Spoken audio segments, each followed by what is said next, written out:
Dr. Hanson. Thank you for joining us today. When you survey the field of Republican presidential candidates, does anyone in particular stand out in your mind?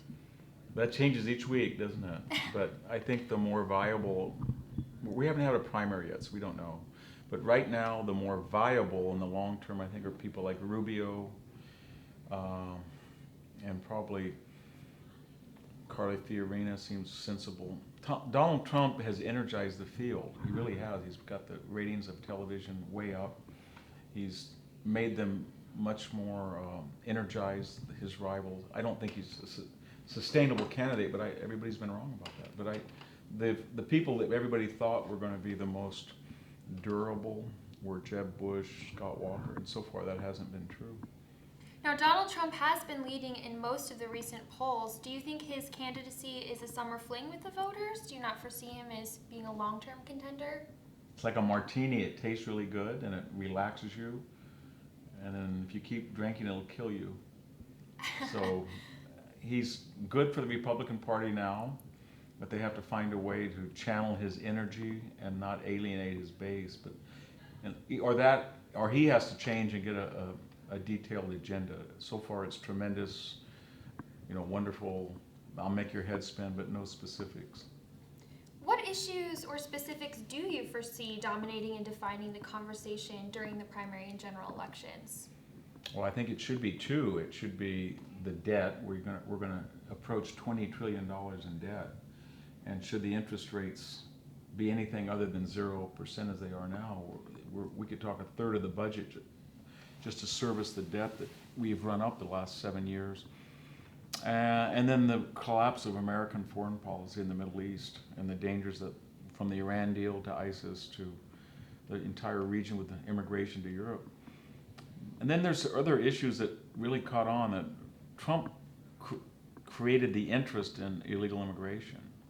That's a very important issue because we have 12 million people here illegally, and we're going to have Mexico is actually aiding and abetting that, and then we have this idea of sanctuary cities. It's a neo-Confederate nullification act, and so there's a lot there too. But I think right now it's the debt and foreign policy in the Middle East. And when you think about the debt and Middle Eastern foreign policy, do you think that it's important for a candidate to have the prior political experience of elected office, or are you happy to see candidates like Carly Fiorina and Dr. Ben Carson, Donald Trump in the race? Well, I think Marco Rubio is a good argument for not having a lot of political experience, because he doesn't, but he has some, and that is he's had to have political smarts to function within the Senate. So when you listen to Carson, who's a very good man, a very bright man, after about 2 minutes he gets in trouble, and he says things that he doesn't need to say. Not that they're incorrect, but they draw attention away from his message. And same thing with Trump. Whereas Carla Fiorina is a little bit more disciplined. But we haven't had a candidate in 64 years since Dwight Eisenhower who didn't have any political experience. And I don't know if there's a reason for that.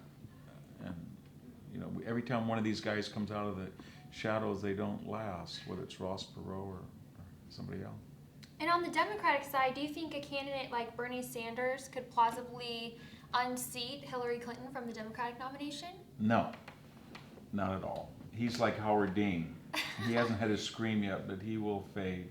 He's posing as a outsider, fresh populist, and everybody knows he's an insider, tired socialist. And he's going to captivate the campuses, but he won't appeal to enough broad. I think it'll probably be Hillary Clinton unless she's indicted, which is, I give that about a 30% chance, depending on how Valerie Jarrett feels on any given day in the White House. And then Joe Biden, if he were to jump in, I think he would give Hillary a serious run for her money. So what concerns do you think a 2016 presidential candidate has that the candidates in 2012 may have not? Or how has the country changed since then? Well, we're $8 trillion greater in debt.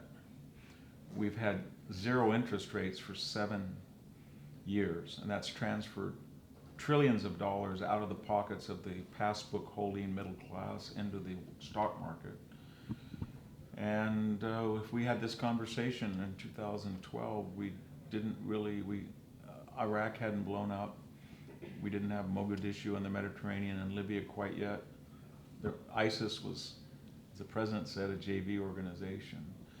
And Putin had not really flexed his muscles in eastern Ukraine, so the world is, and then we didn't have the Iranian deal, so that's very dangerous. So things have gotten worse, and we have a year left of this administration, and legislatively they're stonewalled, so he's doing things with executive orders that I don't think we've ever seen, even in the Nixon and Johnson administrations, whether it's non-enforcement of the law or blanket amnesties, or having a treaty that doesn't require 2/3 of the Senate vote, as the Iranian Accord. So we're in a revolutionary time. It's very interesting to watch.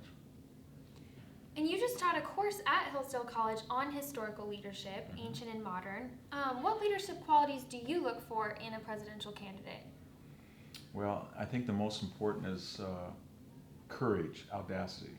What Danton said, audacity, audacity, always more audacity. The ability to take a position that's not popular and win people over to your side. And that requires you have to be knowledgeable, you have to be informed. Carly Fiorina's got those traits. They all do. Except for Trump, he's not informed on the issues. Trump is very good in that audacity. He seems strong. So strength, not worrying about the media and your critics say. You have to be able to articulate well, speak well. I hate to say it, but you have to be presentable to the public and vigorous, healthy. Now, would you believe that Elizabeth Warren is only a year and a half younger than Hillary Clinton? They don't seem that way. Elizabeth Warren seems 20 years younger. And maybe she sounds 30 years older as a neo-socialist, but those are important traits, and I think that Hillary doesn't have those right now. She looks tired, worn, unhealthy. And Marco Rubio, he's a good example of youthful vigor. Well, thank you for your time, Dr. Hanson. We'll be watching the elections closely Thank you. with you. Thanks.